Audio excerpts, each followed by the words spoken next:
নমস্কাৰ বন্ধুসকল, আজি এটা বিশেষ টপিকৰ ওপৰত কথা পাতিম বুলি ভাবিছোঁ। বেছি সময় নলওঁ। কথাটো হ'ল এনেকুৱা ধৰণৰ, আজিকালিৰ পৃথিৱীত মানুহৰ ওপৰত মানুহে হিংসাতে হওক বা অন্য কোনো কাৰণতে হওক নানান ধৰণৰ অজস্ৰ ধৰণৰ যাদু টনা টটকা বিভিন্ন ধৰণৰ তন্ত্ৰ মন্ত্ৰৰ সহায় লয় মানুহৰ অপকাৰ কৰিবলৈ। কিছুমানে কি কৰে, কাৰোবাৰ ওপৰত কিবা নানান ধৰণৰ ভূত প্ৰেত আত্মা আদিও জাপি দিয়া দেখা যায় তান্ত্ৰিকৰ সহায় লৈ।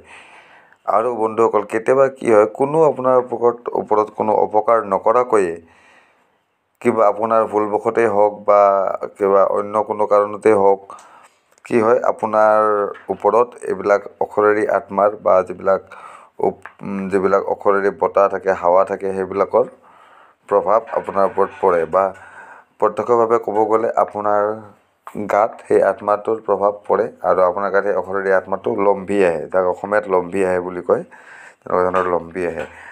এতিয়া বন্ধুসকল, তেনেকুৱা যদি ভূত প্ৰেত আত্মা আদি যদি আপোনাৰ গাত জানিয়েই হওক অজানিতেই হওক বা কোনোবাই জাপি দিয়েই হওক বা কিবা ধৰণৰ তেনেকুৱা অন্য তন্ত্ৰ প্ৰয়োগেই হওক যদি আপোনাৰ ওপৰত কৰিছে আৰু আপোনাৰ যদি দিনকাল খুব ভালে যোৱা নাই বা আপোনাৰ যদি তাৰ বিগত কেইদিনমান ধৰি বা বিগত কেইবছৰমান ধৰি স্বাস্থ্য পাতিও ভালে যোৱা নাই, বাকী সকলো দিশেতো আপুনি ভালকৈ বুজিব কেনেকুৱা ধৰণৰ হৈ আছে আপোনাৰ অসুবিধা। মুঠতে যিখিনি হ'ব লগা আছিল নেচাৰেল নহয়, নৰ্মেল হোৱা নাই একো, তেনেকুৱা ধৰণৰ যদি আপোনাৰ লগত হৈ আছে, তেতিয়াহ'লে বন্ধুসকল এটা সহজ উপায়েৰে আপোনালোকে সেইটো চেক কৰি চাব পাৰে যে আপোনালোকৰ ওপৰত তন্ত্ৰ মন্ত্ৰ বা কাৰোবাৰ ভূত প্ৰেত আত্মা আদিৰ ছায়া বা হাৱা আপোনাৰ ওপৰত পৰিছে নেকি, ঠিক আছে, বা কোনোবাই আপোনাৰ ওপৰত তন্ত্ৰ মন্ত্ৰ কৰিছে নেকি।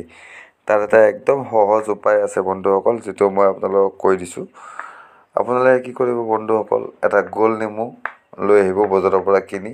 গোল নেমুটো আনোতে চাব যাতে নেমুটো কেঁচা নেমু হয়, ঠিক আছে। কেঁচা গোল নেমু লৈ আহিব।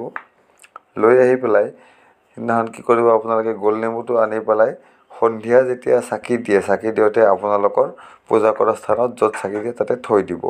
আৰু তাৰপিছত ৰাতি আপোনাৰ শোৱাৰ আগে যেতিয়া আপুনি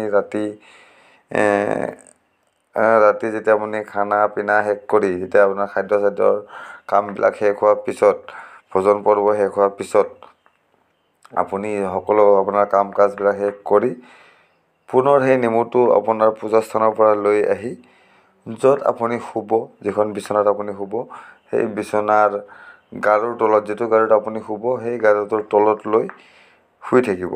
আৰু শুওঁতে বন্ধুসকল সেইদিনাখন আপোনাৰ বিচনাখনৰ চাফ চিকুণতাৰ প্ৰতি লক্ষ্য ৰাখিব। পাৰিলে নতুন বেডশ্বীট আৰু নতুন গাৰু কভাৰ ব্যৱহাৰ কৰিব।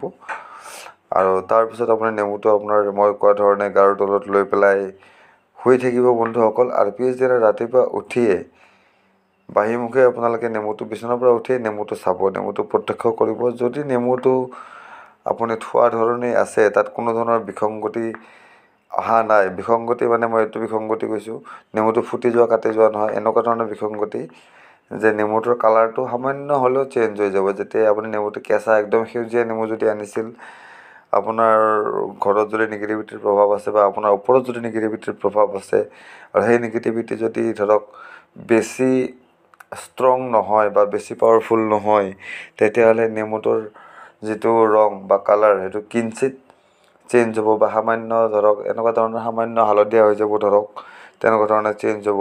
আৰু যদি আপোনাৰ নিগেটিভিটি তাতকৈ অলপ বেছি মধ্যমীয়া পৰ্যায়ৰ হয় বা তেনেকুৱা ধৰণৰ হয়, তেতিয়াহ'লে কি হ'ব, আপোনালোকৰ নেমুটো সম্পূৰ্ণ পকা নেমুৰ নিচিনা হৈ যাব, ঠিক আছে বন্ধুসকল। একদম পকা নেমু যেনেকুৱা হালধীয়া হয় তেনেকুৱা নিচিনা হালধীয়া হৈ যাব। আৰু বন্ধুসকল, যদি আপোনাৰ ওপৰত হোৱা তন্ত্ৰৰ সাংঘাতিক মাৰাত্মক বা আপোনাৰ ওপৰত যি আত্মা বা ছায়াৰ প্ৰভাৱ আছে সি যদি সাংঘাতিক মাৰাত্মক, যিটো আপোনাৰ কাৰণে হয়তো প্ৰাণঘাতীও হৈ যাব পাৰে, যদি তেনেকুৱা ধৰণৰ তন্ত্ৰৰ আপোনাৰ ওপৰত প্ৰভাৱ আছে বা তেনেকুৱা ধৰণৰ আত্মাৰ আপোনাৰ ওপৰত প্ৰভাৱ আছে, তেতিয়াহ'লে বন্ধুসকল সেই নেমুটো আপোনাৰ একদম ক'লা হৈ যাব। নেমুটো আপোনাৰ গেলাৰ নিচিনাও হৈ যাব পাৰে। মুঠতে কালাৰটো আপোনাৰ যিটো একদম নেমু পকিলে যিটো হালধীয়া হয় তাতকৈ বেছি গাঢ়া হ'ব। হয়তো নেমুটো আপোনাৰ ভিতৰৰ অংশ যদি আপুনি নেমুটো কাটি দিয়ে, তেতিয়াহ'লে চাব ভিতৰৰ অংশ হয়তো আপোনাৰ ক'লা হৈও ওলাব পাৰে, বা ক'লা নহ'লেও যদি নেমুটোৰ কালাৰটোও চেঞ্জ হৈ যায়, সামান্য আপোনাৰ পচাৰ নিচিনা হৈ যাব, বা যিটো একদম পকা নহয়, যিটো গেলা পকিলে যিটো কালাৰ সেনেকুৱা কালাৰৰ হ'ব। তো তেনেকুৱা কালাৰ যদি হয় বন্ধুসকল, তেতিয়াহ'লে আপোনালোকে জানিব যে আপোনালোকে সাংঘাতিকভাৱে কিবা নিগেটিভ এনাৰ্জিৰ দ্বাৰা আসক্ত হৈ আছে আপুনি বা আপোনাৰ পৰিয়াল বা আপোনাৰ ঘৰখন। স্পষ্টকৈ ক'ব, সেইটো আপুনি গম নাপাব, খালি নিগেটিভ শক্তিৰ উপস্থিতিটোহে গম পাব নেমুটোৰ থ্ৰুৱেদি, ঠিক আছে। কিন্তু কোন এফেক্টেড আপুনি গম নাপাব, হয়তো আপুনিও এফেক্টেড হ'ব পাৰে, বা আপোনাৰ সেইখন একে বিচনাতে যদি আপোনাৰ আৰু কোনো ফেমিলি মেম্বাৰো আপোনাৰ লগত শুৱে, তেখেতসকলৰো কোনোবা হয়তো এফেক্টেড হ'ব পাৰে, নতুবা আপুনি যদি অকলেই শুৱে তথাপি আপোনাৰ ঘৰৰ ওপৰতো কোনো নিগেটিভ শক্তিৰ এনাৰ্জি থাকিব পাৰে, যিটোৱে আপোনাক হাৰ্ম কৰে, আৰু যাৰ বাবে আপুনি হোৱাৰ কাৰণে আপোনাৰ বিচনাৰ তলৰ নেমুটো সেই অৱস্থা হৈছে। ঠিক আছে বন্ধুসকল, তো সামান্য কথা, সামান্য লজিক নিজে মিহলাই চাব, নিজে লজিকবিলাক মিলাই চাব। খালি কথাটো হ'ল বন্ধুসকল, মেইন কথাটো হ'ল যিটো আপোনাৰ নেমু থাকিব, এই নেমুৰ কালাৰটো চেঞ্জ হোৱাৰ ওপৰত মেইন ফ'কাছ ৰাখিব। ঠিক আছে বন্ধুসকল। তো বন্ধুসকল, আশা কৰিছোঁ মই যিটো উপায় আপোনালোকক দিছোঁ সেই উপায়টো আপোনালোকে ইউজ কৰি যাব, আৰু ইউজ কৰি আপোনালোকে লাভৱান হ'ব বুলি আশা কৰিলোঁ। আৰু বন্ধুসকল, মোৰ যদি এই উপায়টো আপোনালোকৰ ভাল লাগিছে, তেতিয়াহ'লে মোৰ এই ভিডিঅ'টো লাইক কৰি দিব বন্ধুসকল, আৰু ভিডিঅ'টো ছাবস্ক্ৰাইবো কৰি দিব বন্ধুসকল। মোৰ এই চেনেলটো ছাবস্ক্ৰাইব কৰি ল'ব, আৰু ভিডিঅ'টো শ্বেয়াৰ কৰি দিব বন্ধুসকল। ঠিক আছে।